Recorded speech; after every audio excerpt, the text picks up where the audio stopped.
कहानी उन आम घरों की है जहां खाने वाले तो कई, लेकिन कमाने वाला एक मर्द ही होता है। बावजूद इसके उससे उम्मीदें कम नहीं होती। देखिए जी, सामने वाले वर्मा जी कैसी अच्छी तरह से सफाई करते हैं छुट्टी वाले दिन अपने घर की, और एक आप हैं।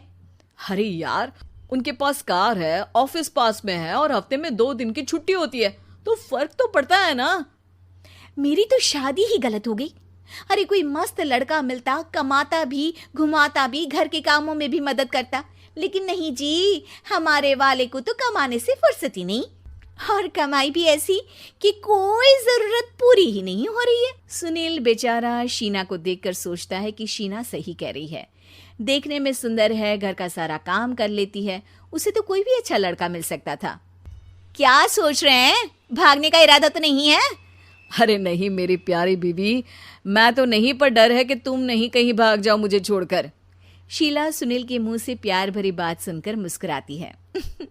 आप भी ना। सुनील एक दिन ऑफिस से घर आता है कि तभी शीना कहती है, सुनिए जी, वो मेरी सहेली आई थी, सारा दिन वो लोग यहीं थे, अब जा रही थी तो मैंने कहा नहीं नहीं, मेरे पति छोड़ आएंगे ना तुम्हें, तो रोक लिया मैंने। सुनील थोड़ी देर कुछ सोचता है, फिर कहता है, ठीक है, मैं कपड़े चेंज करके आता हूँ। अरे तेरे पति को तो लग रहा है कि अच्छा नहीं लगा। अरे नहीं नहीं, ऐसी कोई बात नहीं है, रुको मैं अभी उन्हें घर के कपड़े देकर आती हूँ। शीना अंदर जाती है जहां सुनील पलंग पर लेटा होता है। अरे क्या मजाक है, वो कह रही है कि आपने मुंह बना लिया।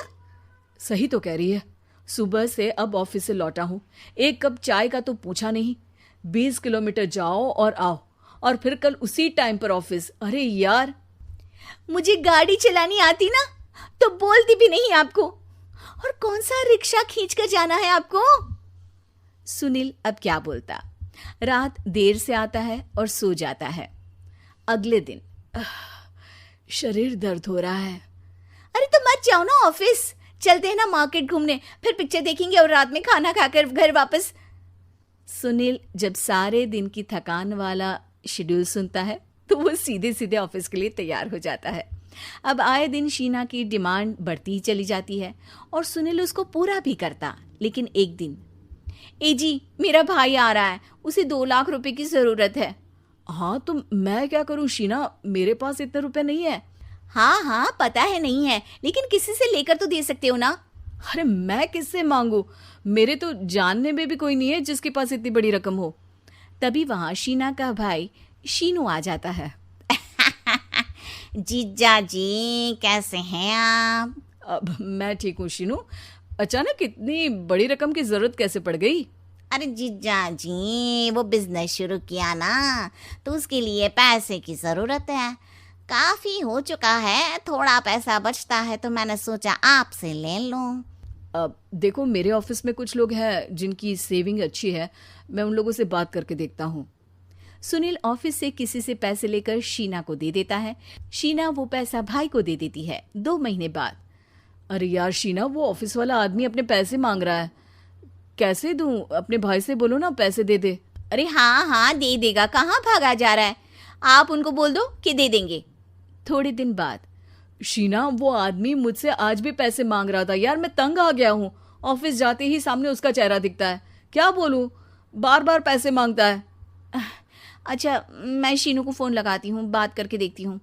शीना भाई को फ़ोन करती है लेकिन वो फ़ोन उठाता ही नहीं।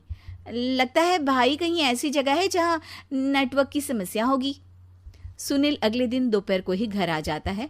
उसका चेहरा उतरा और परेशान सा होता है। वो रोने लगता है। अरे क्या हुआ जी, आप इतना परेशान क्यों हैं? सब ठीक तो है ना? अरे नहीं शीना, कुछ ठीक नहीं है, मैं ठीक नहीं हूँ। तुम्हारे भाई के लिए मैंने जो पैसे लिए थे, उस आदमी ने आज भरे ऑफिस में सबके सामने मेरी बेइज्जती कर दी। सबके सामने आज मैं कर्जदार बनकर खड़ा था। मैंने हर वो प्रयास किया घर चलाने के लिए जो मैं कर सकता था, लेकिन अब नहीं होगा। वो फिर रोने लगता है। अरे आप तो औरतों की तरह रो रहे हैं, मर्द हैं आप। क्यों, आदमी के सीने में दिल नहीं होता, या फिर वो इंसान नहीं मशीन होता है? अरे मैं थक चुका हूँ शीना, तुम समझती क्यों नहीं? मैं भी शारीरिक और मानसिक रूप से थकता हूँ, मैं भी आराम करना चाहता हूँ, सुकून चाहता हूँ। मैं अब कुछ नहीं कर सकता। कुछ नहीं। वो बैठ जाता है। शीना पति को हैरान परेशान देखकर चुप हो जाती है। अगले दिन, सुनिए, ये लीजिए 2 लाख रुपये, उस आदमी को दे दीजिए और बोल दीजिए कि आज के बाद किसी को पैसे के लिए बेइज्जत ना करे। सुनील पैसे देखकर राहत की सांस लेता है। अरे शीना, तुमने तो मेरा बहुत बड़ा काम कर दिया। अब मैं शान से ऑफिस जा सकता हूँ। लेकिन ये पैसे आए कहाँ से? ये पैसे मैंने अपने गहनों को गिरवी रख कर लिया है। तुम ठीक रहो, निश्चिंत रहो, मैं बस यही चाहती हूँ। मुझे माफ़ करना, पर अब मैं समझ चुकी हूँ कि मर्द को भी दर्द होता है।